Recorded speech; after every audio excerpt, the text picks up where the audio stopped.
G'day and welcome to Beyond Sobriety, a podcast where you'll hear real stories of recovery and resilience come to life. I'm Michael and I'm an alcoholic, your host and fellow journeyer on the road to sobriety.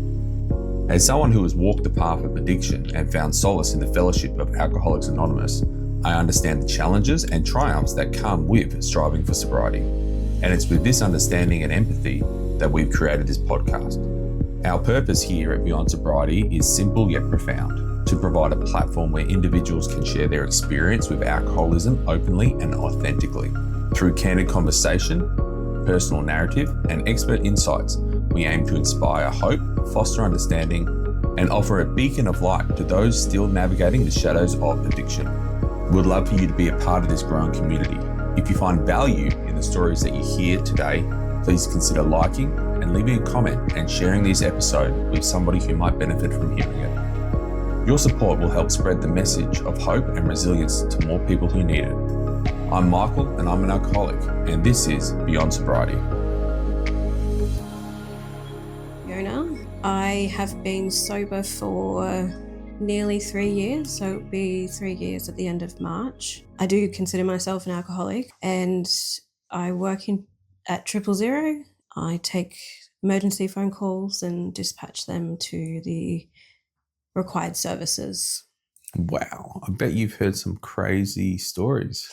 I have, yeah. People don't call you when they're having a good day. No, that's right. I mean, you'd be surprised at the random and funny things that people will say on the phone, but generally that's just more of a prank than or calling for things. People prank 000? All the time. What kind Mostly of children. Idiots. Oh, I know. Kids, but come on, man. Yeah, and it's, you notice the big difference in like school holidays. Yeah. So there's a lot more of that in the school holidays. Well, I suppose there are worse things that you could be doing. You just never know. That's crazy. Yeah. Well, look, congratulations on almost 3 years sober. Thank you. Yeah, look, it's very similar to the time frame of myself. I'm about 3.5 years. I'll be over 3.5 years now. Yeah. So it looks like we were struggling and coming to, I guess, a realization that something needed to change about the same period of time. Yeah. So what kind of environment was there towards alcohol in your family when you were a child? Common to have alcohol in the house. My dad was always a big drinker. He still is. Yeah, my mum didn't really drink until her 40s. I think that's when she said she started, but it was just very normal to have alcohol in the house, and it didn't seem like anything abnormal either, because I think it's so embedded in our culture that alcohol is just, it's there. And, some people, I never really grew up knowing anyone that was sober or knowing my friends' parents that didn't drink. It was just one of those things. So for it to be in my house, it never seemed like an abnormal thing. Yeah. And I was always aware that my dad drank a lot. But I think because you couldn't really tell, he was never a messy drunk or a violent drunk or anything like that. So I think I didn't really see the negative sides of him being a heavy drinker too much. Yeah. Now that I look back at it, it's interesting to see even just the difference between how I drank and how he drinks. And, it never really ruined his life. And with me, it ruined my life really quickly. So when was the first time you picked up? Probably about 14, maybe even younger. I remember the first drink I was given was from my dad. Yep. And it would have been on like a New Year's Eve or that kind of celebration. He would put lemonade in a little bottle of beer and give one to me and my brother. And that was our, Happy New Year treat. God, I don't know how much alcohol was actually in it, but there was alcohol in it. Yeah. That happened a couple of times. And then when I kind of willingly did it myself, it was around 15 years old, I think. And it was just something I did with my friends on weekends. Yeah. And my brother, he's only a year or so older than me. So he was doing the same thing. So it was easy to kind of get access to it as well. Yeah. So when your dad first gave you, your first taste of alcohol, what did that do to you? How did you experience that? Some people like it, some people don't like it. What was it like for you? I felt really cool. I remember that. Very grown up. Yeah. it made me feel like a grown up because everyone around me was drinking except me and my brother and the other like younger kids of family friends. So I did feel this like little bit of self-importance and like, oh, I'm one of them. Yeah. But in terms of it actually affecting me, I don't remember it affecting me. Didn't make me drunk or anything like that, but I just liked that I was sort of sitting around and I had a beer bottle in my hand and felt a bit special. No, I get it. Completely get it. Yeah. So you wouldn't say obviously at that point it was a problem at all, but when you said you started drinking, I guess yourself socially at 15, that's obviously during high school and stuff. Was that just normal? I guess I'd say normal drinking in regards to at parties with friends on the occasion. Yeah. So how was that? Was that like to excess? Was that just every now and then? Was that you'd have one or two? It was mostly to excess. Yep. I had older friends who would buy it for us, and yeah, I used to go to like late night shopping at the mall on Thursdays, and then it got to a point when I was about 16, I had a friend pass away, and so everyone he was just one of those really friendly people, had lots and lots of friends. So we all kind of came together and became friends through him after he passed. And his older sister, she became one of my closest friends. And because she was older, she could get alcohol for us. And we were all kind of grieving together and alcohol just went with that. Yeah, of course. And I do recall drinking a fair bit sometimes when we were at the mall and, you know, we'd just sort of sit around and have a drink, smoke cigarettes and that kind of thing. But it kind of just stayed that way as a teenager. Yeah. There was never any desire for me to drink it by myself. It was never something I would think about unless I was with my friends. But we would always get very drunk. It wasn't generally just a one or two sort of. So how often was that? Like a weekend thing? Or? Yeah. Yeah. Yeah, probably just like every weekend, once a week, twice a week if there was like the Thursday night shopping, drinking, and then the weekend. But I'd say about once a week. Okay. And so that was your teenage years. What about when you started, you know, I guess growing up, getting a job, your early 20s, early to mid 20s? So around that time, I drank a lot because that was sort of, you know, just following through from my teen years. And around 17, I think I met someone a fair bit older than me, and we were in a relationship for a few years, and he was actually an alcoholic. I didn't realize it at the time. Yeah. I just thought this is normal. But he was quite reliant on alcohol to be social and to kind of just get himself through life, I guess. I drank as well, but it was more like a weekend thing still at that point. I had a job pretty much all the time. I was working in kitchens, pubs and stuff like that most of my early 20s, and alcohol was pretty much just a weekend thing. Yep. But I would always get blackout drunk most of the time, not all the time. But if I drank a lot, I would always seem to black out. It seemed to be a common thing for me. Okay. When did you realise you had an unhealthy relationship with alcohol? I was starting to notice probably when I was about 25. It was becoming something that I wanted to do on my own rather than just go out and drink with my friends. My early 20s was when, you know, I would go out to the city and do those kinds of things. But I also kind of shifted a little bit and started working out at the gym, and that was my focus. I didn't really drink that much then. My mental health started getting a lot worse around that time. That's when I kind of started to drink alone. Not much. It would only be like a glass of wine or two, and it eventually became something that was normal because at the same time my mum was drinking like that too. Yeah. And it was we encouraged each other. So you drink together? Together and also separate. Like I live in a flat at their place, so we have our separate areas, but, you know, we would always be topping each other up. And I remember when I started to realize that there was a problem, or that I knew I was drinking too much. I wanted to stop, but it was always at that point, it was like, well, I don't want to stop altogether. I just want to stop drinking by myself all the time. And I would try and have weekends off and things like that. And I would tell my mum, not going to drink tonight.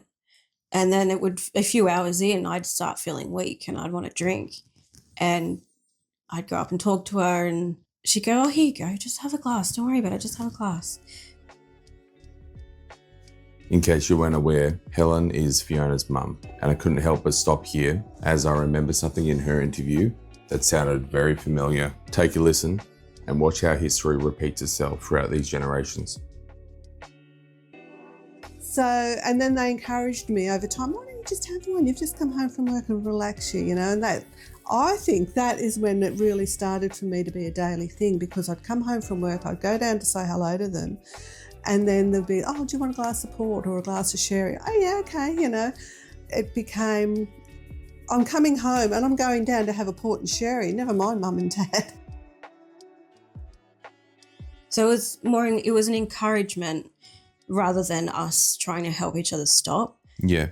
It became sort of that dynamic for a few years, I would say. But quite early on, I realized that there was a problem because it was happening slowly. Yes.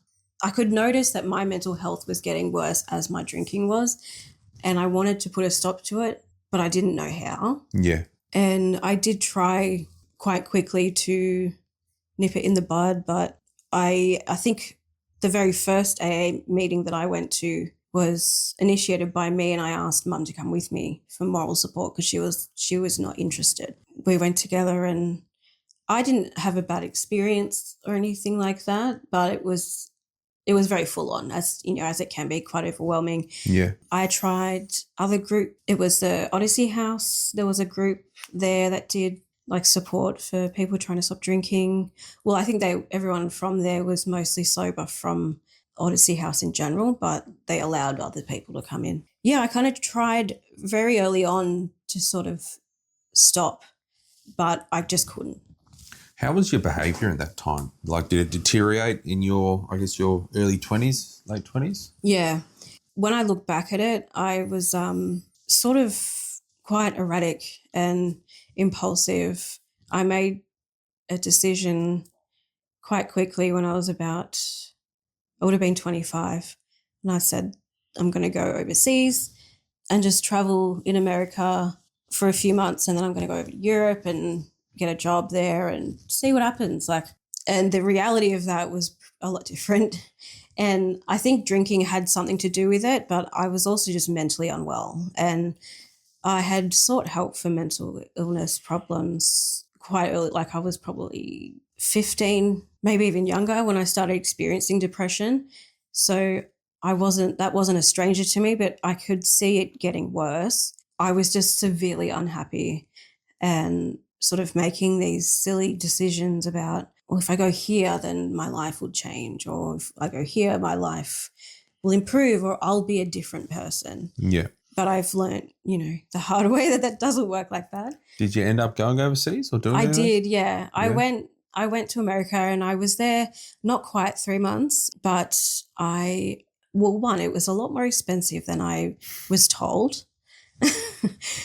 So I didn't have enough money to sort of get over to Europe or anything, but I had quite a bit of a big breakdown, I guess you could say. Like I had these few days I was in San Diego and I was working in this hostel and I just couldn't get out of bed. I was just crying and crying and crying, and I'm like, what am I doing here? Yeah. And I'd had a few smaller moments like that throughout, but then I got over it and I was having a good time. I drank a lot while I was there. Yeah. And I kind of got to this point sitting in this hostel room just like, I need to go home. Yeah, I went home like a few days later, and it just wasn't this sort of free spirit journey thing that I was going to take and thought it was going to be. But I don't regret it, but I could see that my drinking was pretty excessive while I was there. Yeah. And I kind of rationalized it as, well, I'm just having fun. I'm on a holiday, I'm partying, and that's what you're supposed to do. You're supposed to be social and meet new people, because I was by myself. So What do you think you're running away from? I was trying to run away from myself. Yeah. And I'd done that to smaller degrees before. I'd go somewhere or try a different job, or, just try and change something about me to see if it would make me happy. And nothing ever did. I think that was a hard realization when I came back from America. It was like, you can't run away from yourself. It doesn't matter what environment you're in. Yeah. You can change a million times, but you're stuck with yourself. And when I came back, rather than me kind of going, okay, well, I need to do this, this, and this to get better, my drinking in itself just kind of progressed and my mental health got worse. My life wasn't necessarily terrible or anything. I still worked a lot. I went to the gym a lot. I was a weightlifter, but, that was what everyone could see. And on the inside, I was falling apart and I was becoming the friend that drank a lot, or any excuse to have a drink and that kind of thing. And until it kind of came to a point where it was sort of obvious that it was really affecting me. So do you have like a rock bottom type moment or a realization moment? I have a lot of those. But I think the first initial time I realized that I actually had a big problem was I was quite drunk one night at home and really, really depressed, and had thought about, I was thinking along the terms of suicide, and I started Googling the easiest way or the least painful way to kill yourself. You don't really get what you're looking for there. You get a lot of helpline numbers instead. It's probably a good thing about, I guess, the algorithm of Google, rather than it actually answering that question. It's like, oh, maybe you need this instead. Maybe you should do this instead. Yeah. But that really scared me because I'd never done anything like that before. Yeah. And I called a friend, and him and my mum took me to hospital. I think they said by the time I got to hospital, I was in a really great mood. And it was just, I was so drunk that I just didn't know what I was doing. Sometimes the truth can come out when you're drinking, to that point of me being really depressed and suicidal. But maybe because there was other people around, I was trying to perform and act like I was okay. I really don't know. But that was probably the first of, I don't know. There's been a few instances like that. But I still kept drinking after that. Like that wasn't like, oh, I should stop now. It was just, maybe I should go see a doctor, talk to a psychiatrist or something. And so not necessarily in relation to your drinking, or in relation to your drinking to see a doctor? It was more for my mental health at that point. I don't believe at that point I was on medication. I did eventually see a psychiatrist who put me on medication. I had mentioned to him I do drink a lot. I do it by myself. I don't really go out anymore. I just prefer to stay home and drink. Yeah. And the only advice he really gave me was just stop drinking. Yeah, it's great advice, isn't it? Yeah, and it no practical steps. Worked really well. I remember when I first went to the doctor and asked and said the same thing. Look, I'm drinking a lot. And the advice was, just try not to drink so much. And he actually said, he goes, with the amount you're drinking, you can't stop drinking because it might kill you. Like he said, you can have some fairly drastic side effects if you just cut it off straight away. Yeah, so look, while they're well-meaning, the doctors, I think sometimes, I guess, education is a good thing. Yeah. Because obviously you've mentioned a lot about mental health. It's interesting because not many other people have mentioned mental health, but I'd have to say if you're drinking, there's definitely a lot of mental health issues going on behind the scenes. Otherwise, we wouldn't be doing it. No. Absolutely. No one gets addicted to alcohol or to anything because they're having a good time. No. I drank socially because I was having a good time, but when I drank by myself, it was because I was miserable. So what specific methods or programs did you use to try and get sober? Initially, there was the Odyssey group that I went to. It was over a course of a few months. And I managed at that point to sort of slow my drinking down. But once that was over, there wasn't really much support beyond that. And I have tried AA since that initial meeting, and to probably the last meeting I went to.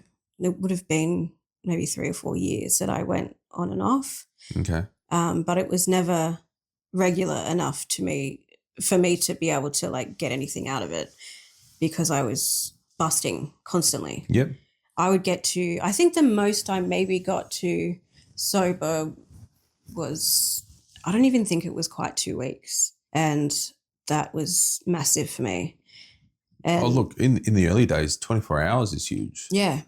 Like I would walk in and people would say, I've been sober for 5 years. I'll just go, look, 5 minutes was difficult. And that's not to say I was drunk 24/7. It's to say that if I was set my heart on having a drink and you said you've got to wait 5 minutes, it would be the longest 5 minutes of my life. Yeah, exactly. And that was, white knuckling it. Oh, yeah. And you just, like you say, every minute that you're not drinking, you're thinking about it, and you're thinking about, is this a good decision if I go and drink again? And it was for such a long time that I was trying. And I think because at that point my mum was in AA as well. Yeah. It was a bit more comforting to go with her, like a bit of a safety net. But I would still go on my own. I always got a lot out of it, but I just don't think I was there for long enough, and I got sober long enough to even start the steps. I did go to rehab in 2019. So it would have been it was the beginning of the year. So it was 6 years ago I went to rehab with Odyssey House, and they're not a 12-step program. It's I don't know what it is. It's like a therapeutic community is what they call it. But it's a very different way of getting sober. Yeah. And is that how you actually got sober? No.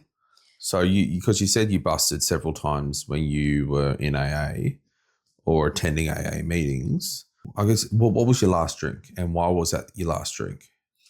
My last drink, I was on a bit of a bender. I blacked out for a few days. So days? Yeah. That's impressive. Yeah. So when things were really bad like that, when I would I was on a mission sort of thing, and I knew that this was what I wanted to do, I was going to drink for a few days, and I'd lose most of my memory of those days. Yeah. And the last time I drank was like that. And I think it sort of ended with me being suicidal again. Okay. And I'd previously had attempted suicide twice while I was in a blackout. Mm-hmm. And I think I felt that kind of coming on, and I ended up talking to my mum instead. I think we ended up going to the hospital. I don't really remember, but I wasn't there long. They said kind of, you can go home, but she has to keep drinking because she's going to have withdrawals. And I did. So I kind of kept drinking, but not to the point where I was blacking out again. And I went and saw my doctor, and said, you've got to wait to get a bedding detox.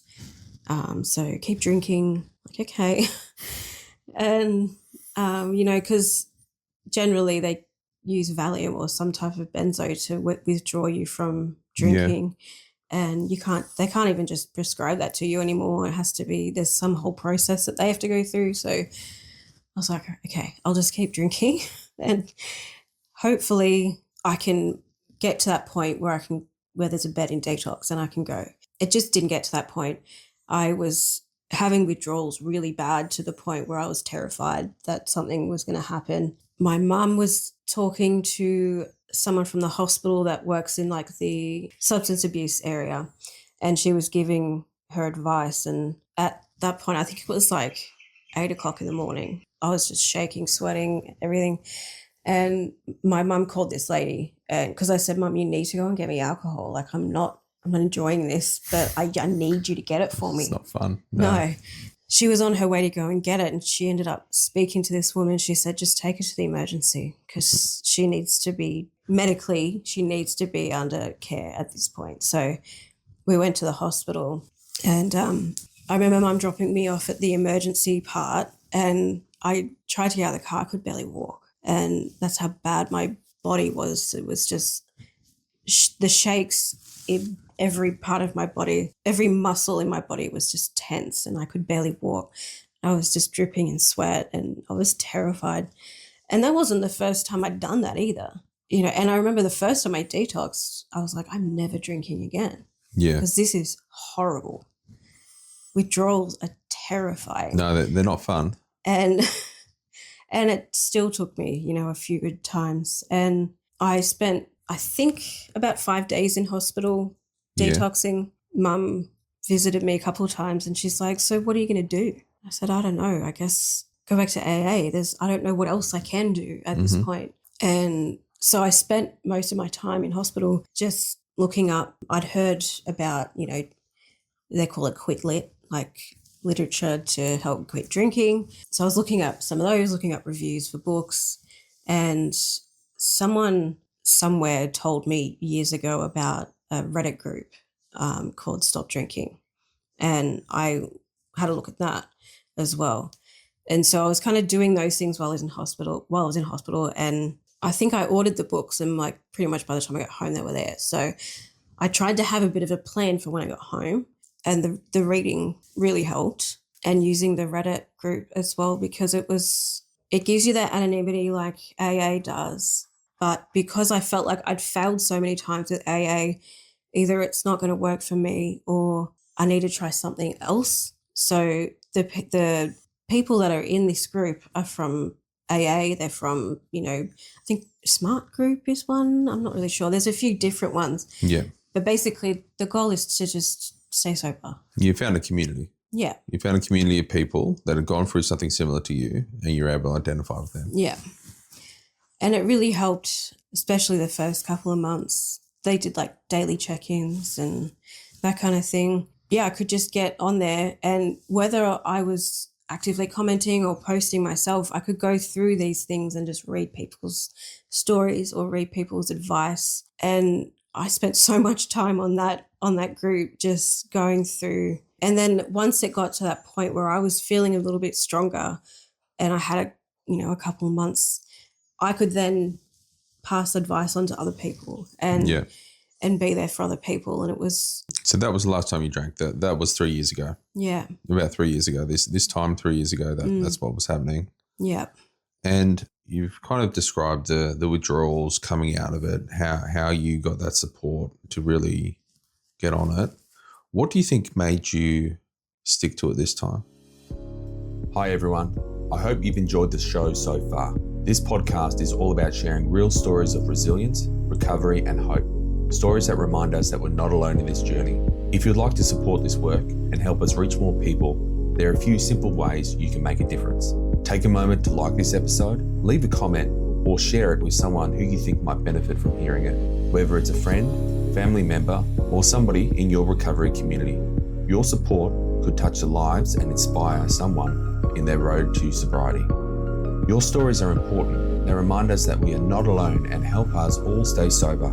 What we're doing here creates a space where people can share their experiences, feel understood, and find inspiration to keep moving forward. By supporting the show, you're helping to amplify those voices and ensure that more people who need to find this message can. If you'd like to share your story and be interviewed, please email me at beyondsobrietyaa@gmail.com. Every journey is unique, and your experience could be exactly what someone needs to hear to find hope, strength, or inspiration. This podcast thrives on real stories from real people, and your voice has the power to make a difference in somebody's life. Don't hesitate to reach out. I'd love to connect and discuss how your story can be a part of Beyond Sobriety.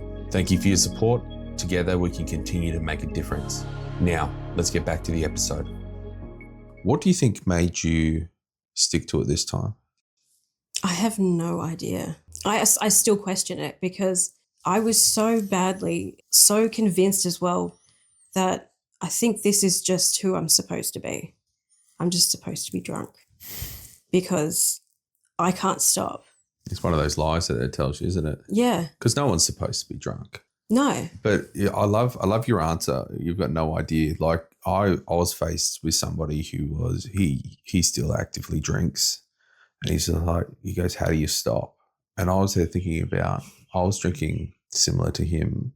And I was thinking, you know what, how did I stop? What makes you stop? And I thought it's sometimes when you put on the spot like that, you go, how do I describe it? Because it was the hardest thing in the world to let go of that. Mm. And I don't know if I'd ever have a good answer for it, because every time I would have sort of these situations where either I was drinking to black out or just drinking so much that I was just like, okay, I'm going to stop, and like tomorrow's day one. And the amount of day ones I had, I couldn't tell you, thousands, I don't know. And I just don't know what made this one different. I don't know if it was because I was reading these books or if I was using this Reddit group or if it was just a level of desperation at this point. I think that was, I mean, I was desperate and I felt just as desperate every other time as well. So that desperation to be out of it, because I knew what my future was going to be if I didn't stop. I knew, my life, I'd lost everything. Like at that point, I wasn't working. Yeah. I had no money. I was on Centrelink, just sort of living to get to the next day to find enough money to get some wine. And it's just hopeless. It's such a hopeless and depressing place to be. And I don't know how it was different, but I'm thankful it is. Because. How old were you then? Well, I'm 34 now, so. You would have been early 30s, 31. Early 30s-ish, yeah. Yeah, so would have been 31. And I remember when I turned, like around the time I was turning 30, I was terrified of turning 30. And I think part of it was because I was still drinking. Yeah. And I was like, I want to be sober when I'm 30. Yeah, I was scared when I was turning 30. Yeah. I thought I was young until that point. And I was like, oh, crap, I'm 30 now. Yeah. Life's over. You can't even say you're young even though. Nah, you still feel the same. That's what you did when you were 15. Yeah. And I don't know. I do, in between that time, like I did go and see a psychiatrist and I was given a proper diagnosis and treatment. Yep. I think that has made a big difference as well in keeping me sober, but I didn't get sober until like a year or so after that happened. Yeah. So that wasn't the initial thing that got me sober. No. It was just, that was another like. Well, there's steps in the ladder to get in there. All of it, like all those first day ones that you said, they might not have got you to that destination, but they're a step to get you there. Yeah. And what I find is that we're still on that journey. When was the last time you were tempted to drink and how did you deal with that? I do occasionally have these moments of like this little voice that'll slip in and go, oh, that'd be nice. Yeah, I get that too. It'd be nice. Sounds like your little voice and my little voice are the same voice. Yeah. Yeah, it sort of just creeps in sometimes. Even it's not always been when something bad has happened either. It's generally like, oh, the weather's nice. It'd be great to have a drink. Oh, yeah. It doesn't matter what's going on. You can always. No, there's always a reason. I always found an excuse to drink. So, yeah. Even not having one is a reason. I can't even really pinpoint a time where I was that tempted because apart from the first few months where it was really hard, and I was dealing with a lot of emotions and not knowing what to do with them. Yeah. Once I got past 6 months, it was kind of easy to not be tempted. I don't know why. Yeah. And it's not that, I don't know, people who are still drinking will look at people who are sober and look at how much they've done in that time of being sober or maybe their life is so much better. And my life isn't that great now, but I can't imagine, even though the things that have happened in that time, whether it's jobs and money and my mental health, or my physical health, like so much has happened in that time, but there's been nothing that has tempted me to drink. Yeah. I don't know if it's just because my brain is finally like, that's enough, or I don't know. What do you enjoy the most about being sober? I'm a lot more rational. I know. I think it's given me that mental headspace to be a lot more rational and to just be able to sit back when something's gone wrong, to take a minute before I react, because I was a very impulsive person and very reactive. If something went wrong, even if it was like stub my toe, I would not necessarily always react in anger, but there was always a reaction and it would be really intense. And that was, I think, part of why it was so hard when I had all these day ones. Something little would happen to set me off and I'd just go, I don't care. I don't care. I'm buying alcohol. Yeah. And I'd be off again. Now that I do have that time sober, just that space for myself mentally to be able to not have that instant reaction to things and to think about it before I decide whether I'm going to do A or B. Yes. And I feel like I've grown up a lot in like emotionally. Mm-hmm. I'm also really grateful because my best friend had a drinking problem as well. And she was a big part of my drinking, and she's now over 6 months sober. So I was able to do that and be there for her, even when she was detoxing. I could, be there for her. So that's probably the best thing for me. What are you most grateful for? Grateful to still have a life and to still have the people in my life that I do. Yes. Because I did lose some friends along the way, and there were some really hard times with me and my family because of some of my actions. And I'm really grateful that I still have a close relationship with my mum.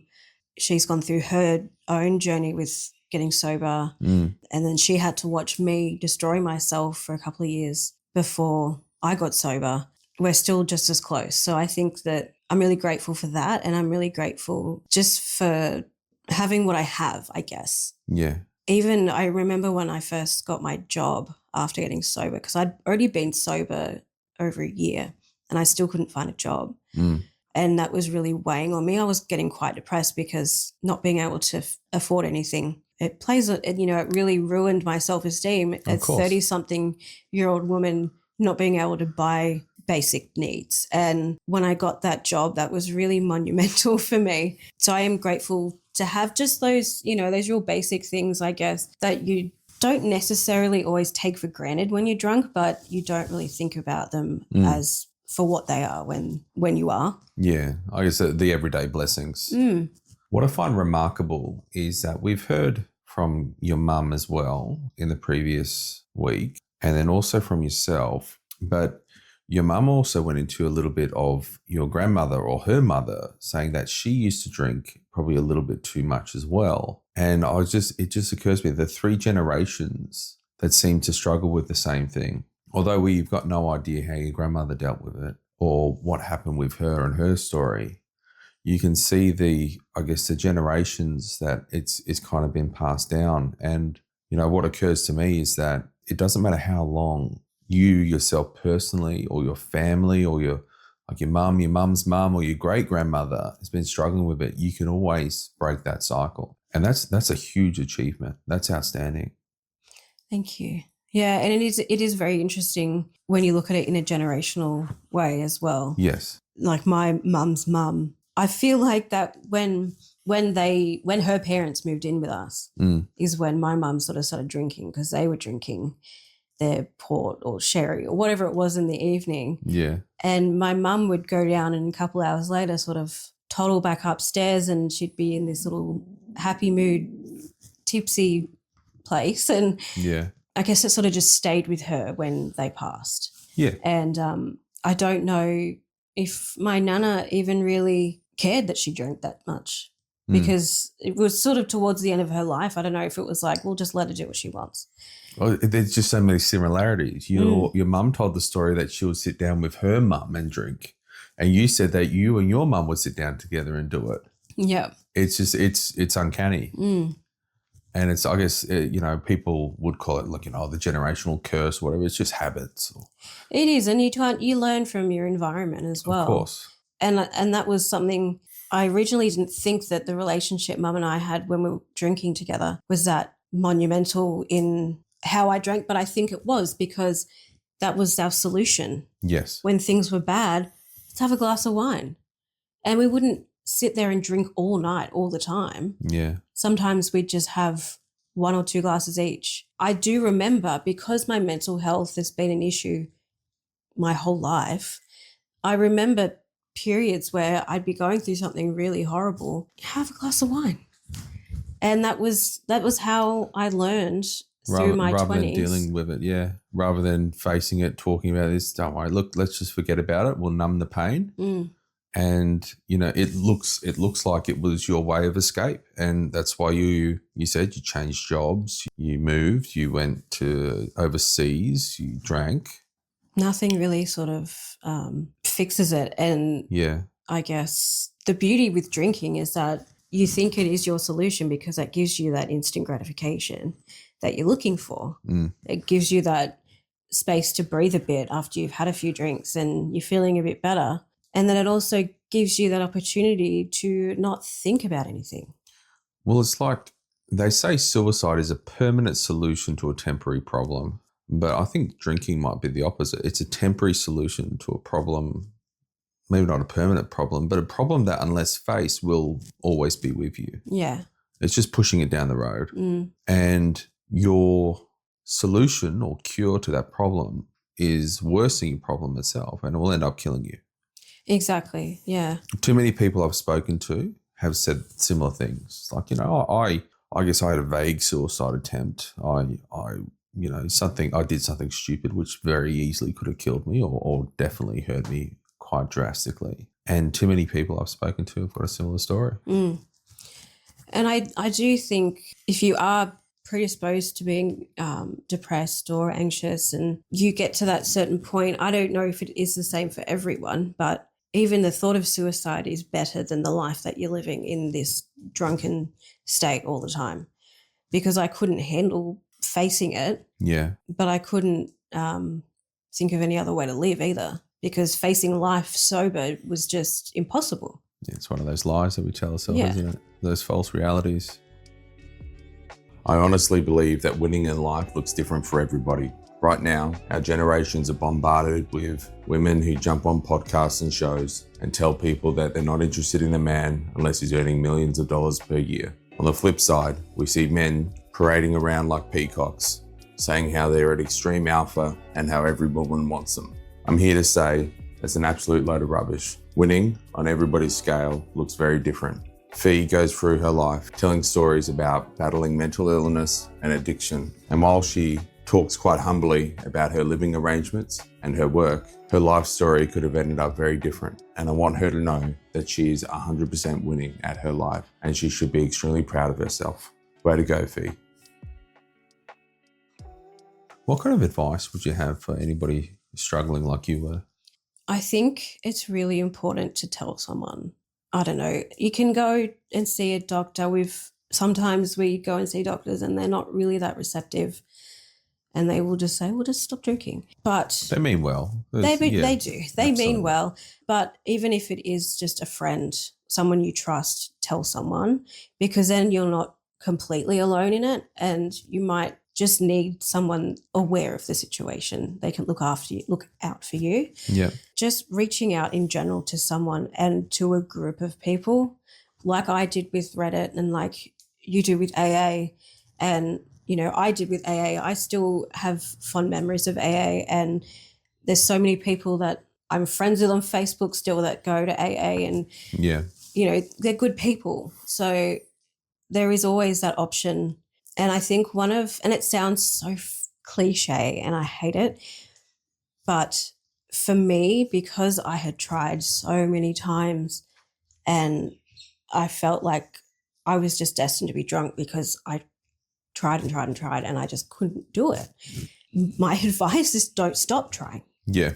Because I felt I was destined to be drunk because I couldn't get it, and either I was going to live the rest of my life drunk or I was going to kill myself. After that last time of me drinking, it wasn't my initial plan was to stop drinking. I was just trying to get through withdrawals. Yeah. I didn't really have a plan. This wasn't like, oh, this is my moment, I'm going to get sober. It was just another chance for me to try. Yeah. And this time it worked. If I had stopped trying, I'd still be drunk. Yeah. Because if you accept it and you accept that that's all that you're going to have, then you're not going to try. Yeah, exactly. So it does sound cliche, but it's one of those things that, and you hear so many people say like, or people who are still drinking, like, I've tried so many times, I don't understand why I can't stop. What am I doing wrong? I keep trying. It's just not happening for me. That's how I felt for years until you just try one more time or, I don't know. Next time might be the time. Yeah, you just don't know. And I didn't know.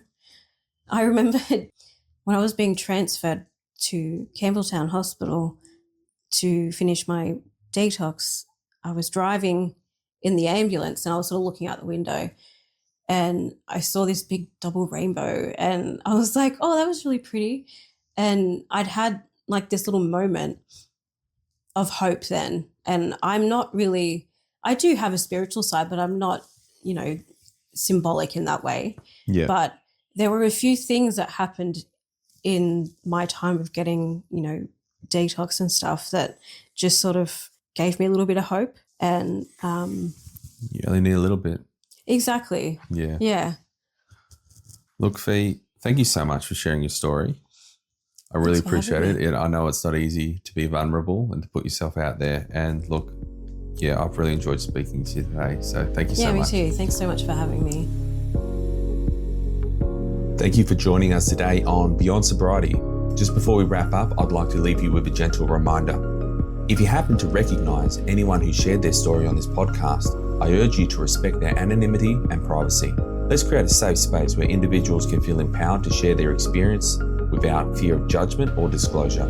And if you found today's episode helpful or inspiring, I encourage you to share Beyond Sobriety with somebody who might benefit from it. Together we can spread awareness, support and hope to those still struggling with alcohol addiction. Remember, your feedback is invaluable to us. If you have any thoughts, suggestions or stories you'd like to share, please don't hesitate to reach out to me at beyondsobrietyaa@gmail.com. Thank you once again for tuning in. Until next time, stay strong, stay sober, and remember, you're not alone in this journey. I'm Michael, and I'm an alcoholic.